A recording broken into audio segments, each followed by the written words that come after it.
Hello everyone, welcome back to the Creative Images Connection. Today's topic is insurance. We get lots of patients that come in that depend on their insurance for coverage for the various items that we have within our facility. A couple of the big items are compression garments, breast prosthetics, mastectomy bras, and wigs. And the insurance varies, from time to time, and from Coverage to coverage. insurance to insurance. So we thought that we would just kind of give you just a general overview of insurance, and hopefully you will chime in with questions down in the comments so that we can answer some of your questions. The first thing is, not all things are covered by insurance. That's right. That's the first thing. The second thing is, even if your insurance covers it, it doesn't mean that it's covered at 100%. You may still have a responsibility. Also, one of the big things that a lot of people are not aware of is the deductible. You need to know how much your deductible is. When you're paying your copay, that's the $20, $25, or $35 that you pay when you go into your doctor's office visit. That does not go towards your deductible. That is two totally separate things. And if you kind of think about it like, like when you're looking at your insurance, if you get in a car accident and before your insurance pays anything, you have to meet that deductible. It's the same thing with your medical insurance. If you have a deductible, that deductible has to be met before your insurance will pay any services that are subject to your deductible. That's right. So that's a little bit tricky as well, because if you're paying a copay, regular doctor's visits, you going in and you pay your copay, you're not being subject to your deductible. Now, if you go to your doctor's visit and you have to get lab work done, or have to get scans or anything like that, x-rays, that would be subject to your deductible. So even if you pay your copay, if you have to get other things done for a problem, then you will be subject to your deductible. I know, it gets confusing. Yes. When you come into Creative Images, Tanya is our insurance coordinator, and she will actually gather your insurance information and your demographics, your name, address, telephone number, date of birth, so that we can actually verify your information, so that when you come into the office, you will know exactly what your insurance covers. Yes. or doesn't cover. Okay, we also can let you know the things that you'll need.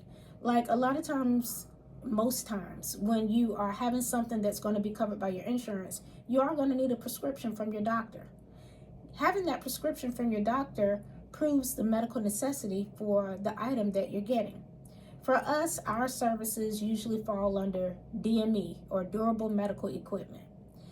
When you're getting durable medical equipment, you are going to be subject to your deductible in most cases. So when you are trying to pick what type of insurance plans you have, make sure that you're aware of how much that deductible is. Usually, the higher the deductible, the lower your premium is each month. If your premium is lower, then your deductible is going to be higher.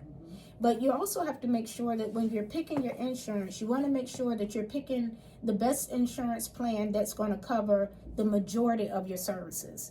Meaning, don't just pick an insurance plan because it covers your bras and prosthetics well, because you still might need to get prescription drugs. That's right. You still might need to be able to go to a specialist.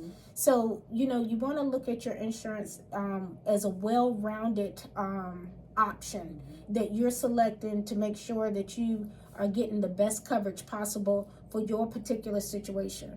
What might be good for Tanya might not be good for me, and vice versa. So we have to make sure that we are picking the best plan for us, not just because it's the cheapest, but you want to make sure that you're getting the best plan for you, because if you have insurance that doesn't cover anything that you need, it's kind of useless. Yes, pointless, yes. So whenever you're calling into the insurance company, just like we call and verify your benefits, you can call and verify your benefits as well. You can call your insurance company. There's a number on the back side of your card that says customer service. You dial that number, and when you dial that number, you can ask them if a particular service is covered, and they'll be able to tell you whether or not it's covered or not. They'll also be able to tell you where you can go that's in your network. That means that if they're in your network, that means that the place that you're going to has signed a contract with your insurance company saying that they're going to accept what your insurance company pays, whatever that amount is. That doesn't mean it's going to cover it at 100%. No. It just means that we've agreed upon a certain fee that we're going to charge for the service, and your insurance company has agreed to pay whatever they're going to pay for that service. So those are some very important key things that you need to know about insurance. Now, as far as the prescription is concerned, when you come into our office, Tanya, what do they need to? When you come into our office, it's going to be a few key items that you're going to need. You need to make sure that you have your prescription, your ID, and your insurance cards. And if you do have multiple insurance cards or multiple insurance, make sure that you have all of your insurance cards. We will not have any way of knowing that you have multiple insurances if you do not inform us of that. So when you come in, if you have a primary and a secondary, let us know when you come in, or even when I'm calling to schedule you for your appointment. I usually ask, do you have a primary insurance or a secondary insurance? Let me know ahead of time, so when I'm verifying your insurance, I can get all your insurance information ahead of time, so when you come in, I can let you know what your responsibility will be for your insurance.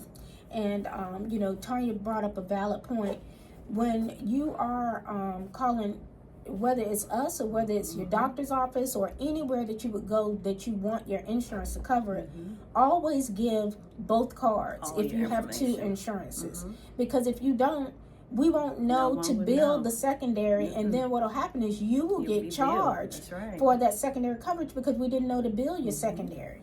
So, and you need to make sure that you do that with any healthcare agency or organization that you work with. Make sure that they know that you have two coverages, or if you have more, or if you have supplemental coverage, make sure that you give all of that information to whatever healthcare organization that you're going to.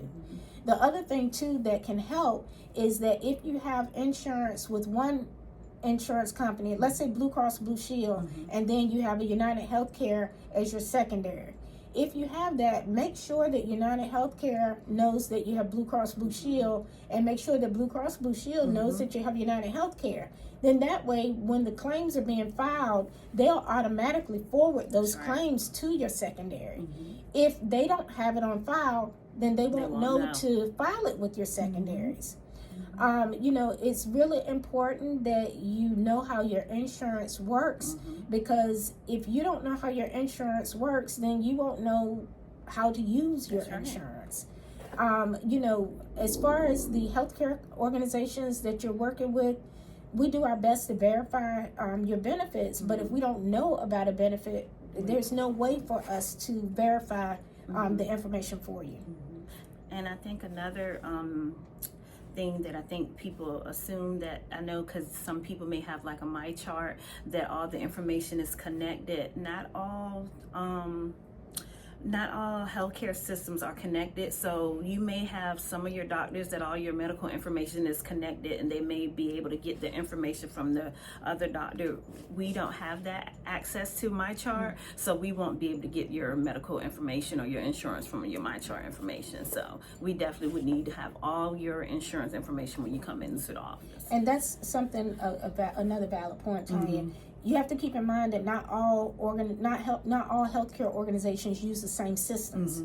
So if we're not using the same systems, those systems don't always talk to each other. So with that, we have to depend on you guys to make sure that everybody's on the same page, so that we can make sure that we're doing everything that we can to provide the best care to you, and make sure that we are utilizing your insurance, to whatever capacity we need to use it in order to make sure that you're taken care of. That's right. So we just wanted to take some time to just kind of give you an overview of insurance. We know that insurance can be so complicated. We know that it can be confusing. Yes. But we also want to make sure that we extend ourselves to you. Again, if you have some general questions, you can please feel free to drop them down in the comments. We will try to answer your questions. If you're coming into us as a patient or as a client, of course, Tanya's going to be verifying your information anyway and letting you know how your benefits work as it pertains to our services. That's right. So, guys, we hope this helped. We hope that this lessens some of the confusion, that we see coming into the office. But like we said, if you have any questions, pop them down below in the comments and we'll be happy to answer them. Okay, so we hope it helped. So we'll talk to you next time. Okay, all right. Bye.